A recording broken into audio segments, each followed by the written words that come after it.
I love journaling. It's such a powerful tool and has such an impact in our life, our mental health, obvi, but it also leads to positive impacts on our physical health, our nutrition, and so much more.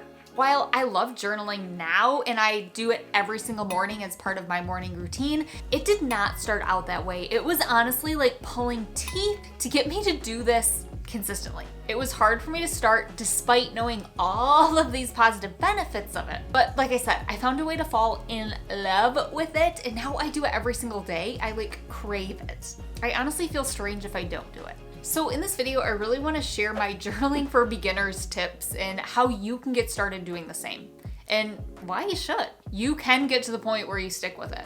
If you're excited about this video and you've been wanting to learn more about how the heck to do this, be sure to give this video a thumbs up, hit subscribe, and let's do it. So first of all, like I said, there are a lot of benefits to journaling that are proven benefits. Benefits like improving your relationships, reducing depression, and increasing longevity. It improves mood and emotional stability, and when you do that, you're more likely to do things like exercise in a way that feels good, fuel your body with nourishing foods, and sleep better, have better quality sleep. I'll take all those things. And also, you're more likely to achieve your goals if you write them down. You are 42% more likely to achieve your goals simply by writing them down. Literally, anything you're working towards in life, whether it be personal or career related, if you write it down, you're 42% more likely to achieve that. Why are we not doing this simple task? We think we don't have time for it, but the benefits are gonna save you time in the long run because you're more likely to get the outcome that you want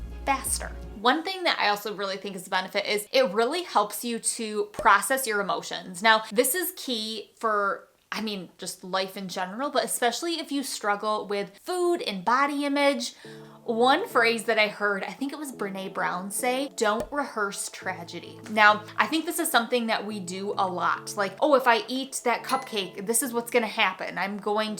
Maybe you're scared of weight gain. Maybe you're scared if you're going to become unhealthy. Whatever it is, we are rehearsing this tragedy. We don't even know if that's true or if that's gonna happen, but we get so lost in these stories that we tell ourselves that we think they're true. But when you write things down, you're more likely to be able to assess them and say, is this true? Is this a fact? Or am I sitting here making this scenario in my head where I'm just getting lost in this crazy made up situation? It's so hard to assess that when the thoughts are just swirling around in your head. When you get them on paper, you're so much more likely to identify what's true, what's not, what's tragedy that's being rehearsed. Cut that crap out. I'd love to hear your guys' experience with journaling. Have you tried it? Do you stick with it? Did you fall off the wagon? Let me know in the comments what your previous experience was, and I hope that you can take some of these tips, implement it to start your own journaling practice like I have.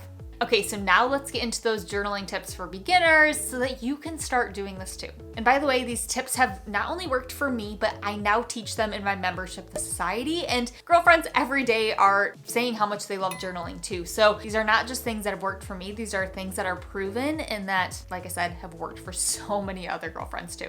Okay, so tip number 1 is to simply pick a time to journal. What time is gonna fit in your life? Don't pick the morning if mornings are absolutely crazy for you.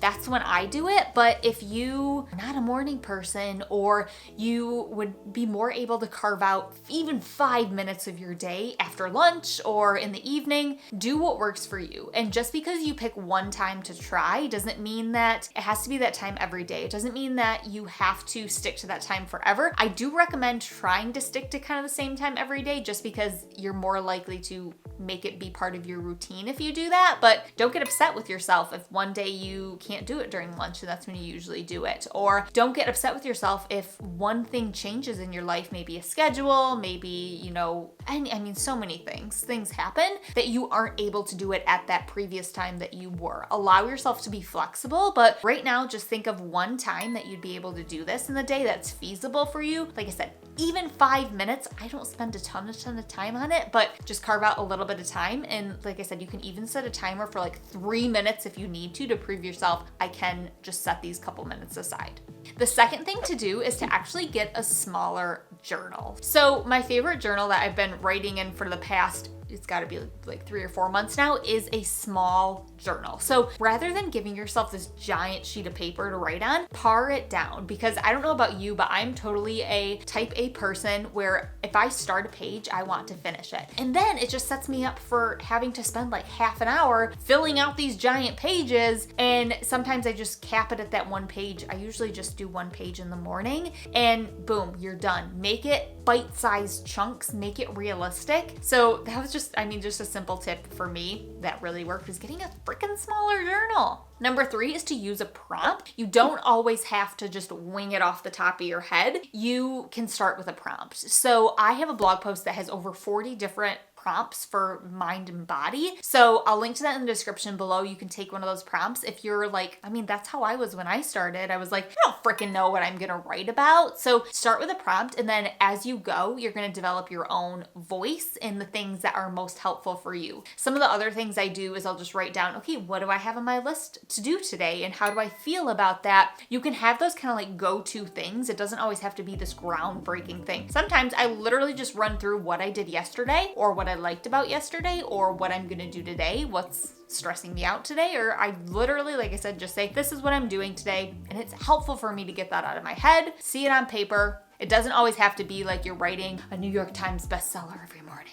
Tip number 4 is to set a realistic goal. Okay, so let's do a quick rundown of goal setting. So I just did a goal setting workshop for the girlfriends in the society, and we've all probably heard this acronym before, SMART goals. Probably in like HR for a new job that you had, they always run over those things, but it freaking holds true. So you want your goals to be specific, measurable, attainable, relevant, and time bound. So rather than setting a goal of, I'm going to journal more, you want it to be super specific. So maybe you say, I'm gonna write in my journal, I'm gonna fill out one page, maybe I'll start to do it just 5 days a week, just during the work week. I'm doing this because I want to be able to process my emotions more and not feel as stressed. And I'm gonna do this the 5 times in the next 7 days. That's a SMART goal. It has all of those pieces. So really take that goal of journaling and ask yourself, how can I turn this into a SMART goal? Remember, you want it to be specific, measurable, attainable, relevant, and time bound. Rethink your goals.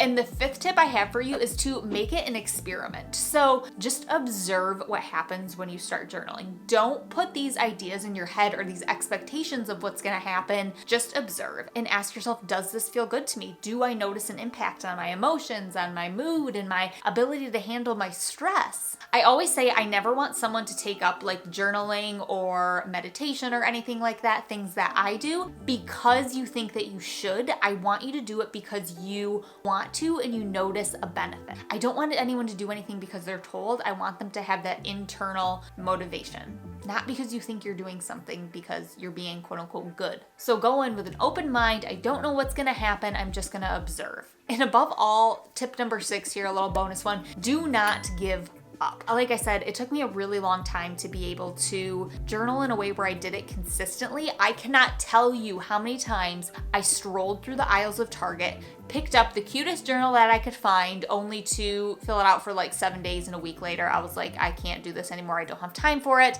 But I always found myself coming back and trying again and trying again. And now I need to go to Target because this journal's filled up. There is no falling off the wagon. Like I said, I want you to do this because it works for you, and keep trying. If there's a voice in you that's saying, I know journaling can help me, there's so many benefits to it, all these people rave about it. That's the way I felt with meditation too. Keep trying. When it's the right time, it's going to come to you. I don't talk about like my kind of like spiritual side or how I believe in the law of attraction, the law of manifestation, and just my beliefs in that sense. Let me know if you guys want me to go more into that. I actually recently in the past month started meditating on a consistent basis. You guys, I am like the most high-strung person ever. I never thought I was going to be able to get to the point where like I'm looking to buy a meditation pillow, or I just got Reiki done for the first time yesterday, which was such a cool experience. I never thought I'd be this way. Like I feel like I always had aspired to be that because I saw it on Instagram, these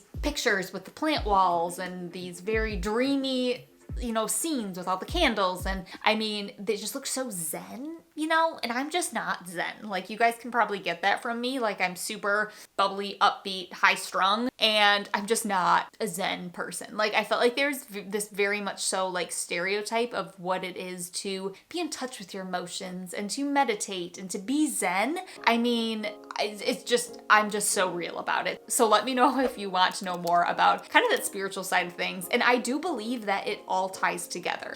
Our food rules, which is, I'm a dietitian. I help women overcome their food rules and learn how to eat intuitively and listen to their body. It all ties together because we start those food rules and those diets as a lot of times a way to cope with the world, to cope with our emotions, stress, anxiety, social pressures. And I believe that you have to also focus on coping with those emotions and social pressures in order to stop using food and dieting and controlling your body as a way to cope. So where they seem like two totally different topics, they're totally, totally connected.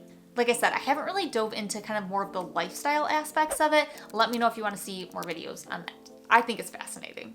I hope that you guys take some of these tips and implement them, and let me know in the comments when you're gonna journal. Let me know your SMART goal. God, that sounds so cheesy, but let me know what your takeaway from this was. And if you are gonna try journaling, guys, I can't recommend it enough. But with that, go to Target, pick out the cutest journal, and just keep trying. You will get there. Like I said, I'll link to those prompts in the description for you. And with that, I am gonna go give Thea a walk because I've been sitting here for a long time and I need to stretch my legs. So I'll see you guys next Sunday, same time, same place. See you later.